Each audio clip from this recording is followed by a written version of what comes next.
much time has passed? Oh gosh, an hour and a half maybe. And you can see the little dimples in this. It looks kind of like cellulite. It's probably a little bit more than we wanted to. It's kind of spongy. And it's also gotten sticky, so we're going to have to add a little flour. Okay. So we're going to bring it over here. And that's what I'm talking about, you know. You can always add more flour, but you can't take it away. So we're going to sprinkle flour on top, and then I'm going to pull it away from the sides of the thing. Safe. Sprinkle a little flour inside, and sprinkle a little on the board. So we have everything well floured, so it's not going to stick, but it's quite soft. And not a bad thing, it's just probably needs a little more flour. So we'll just take it out of the dough safe. And I've got my dough knife over here, my trusty dusty dough knife. We're going to knead in just a little more flour because, as you can see, it's quite sticky. And that's how it is when you've got not enough flour.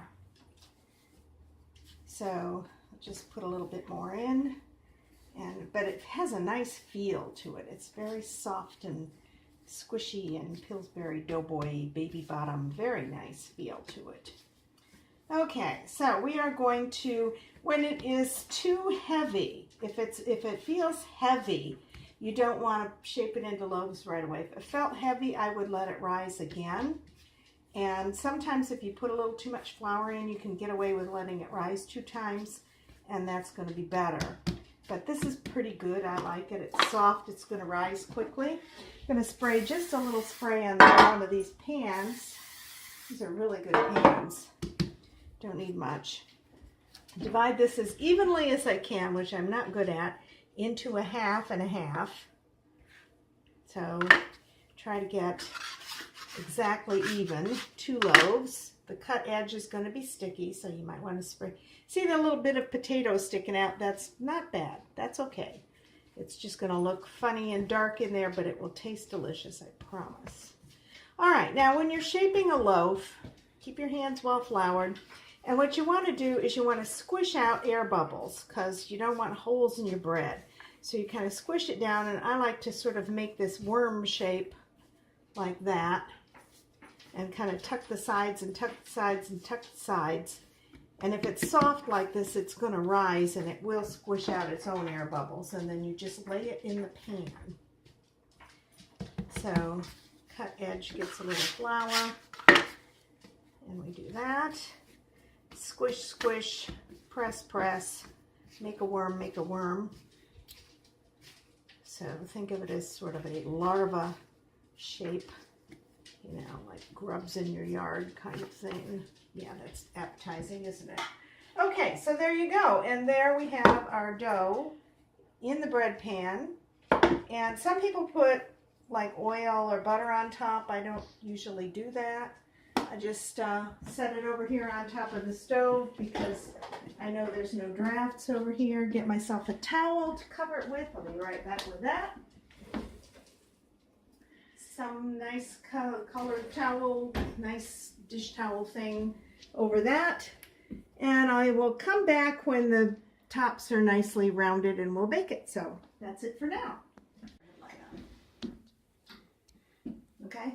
Okay, we're back. This is the most... Now, how long has it been rising? It's been rising about an hour and 15 minutes. And the last 15 when the oven was getting hot. So it's kept going. Now you got to be careful. If you whip this thing off too fast, if there's a blast of cold air or you bang the pans, they will collapse. So we're going to gently take off the towel, open the oven door, and carefully slide the loaves in. Now this is going to take 50 minutes to an hour. I'm going to set the timer for 50 minutes. But I'm going to look at them in about 30 minutes. If they're getting overdone, if they're getting brown on the top, you can put a piece of aluminum foil over. I don't generally do it for this kind of bread, but we'll check it and see. And that's it. 50 minutes. 50 minutes. Okay. All right, we're going to check this and see how we're doing. It's been in here 50 minutes. It's kind of dark on top. I decided to just leave it that way. Okay, I don't know if you can hear that, but it sounds kind of hollow. That means it's done. So I'm going to pull that out. And I like to put it on a rack to cool. Get one of those out. With my noise.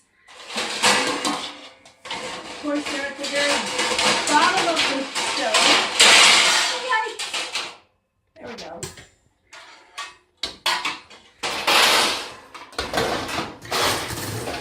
And if it's really done, it will be done on the bottom too. So that's how you tell. You just flip it over and it's beautifully brown on the top, brown on the bottom, crusty on the outside, hopefully tender on the inside. So we will give that 15 minutes or so to cool, and then my cameraman can sample the wares, okay? Okay.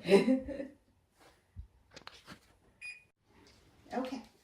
So we're going to use Great Grandma's knife with the broken tip, but it's still a great knife to cut Great Grandma's bread recipe.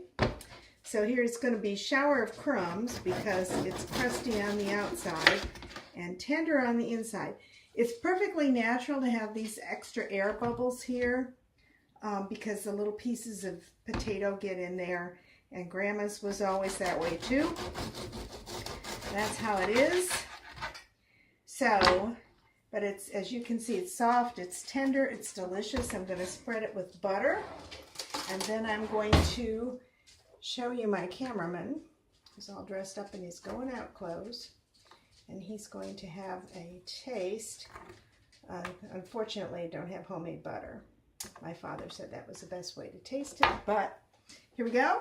Trade the camera for the bread. So here you go. Taste the bread, and what do you think? What? Very good. Oh, very good. talk about mouthful. That's it. Okay, so snark it down. That's it. Thanks, folks. Bye-bye.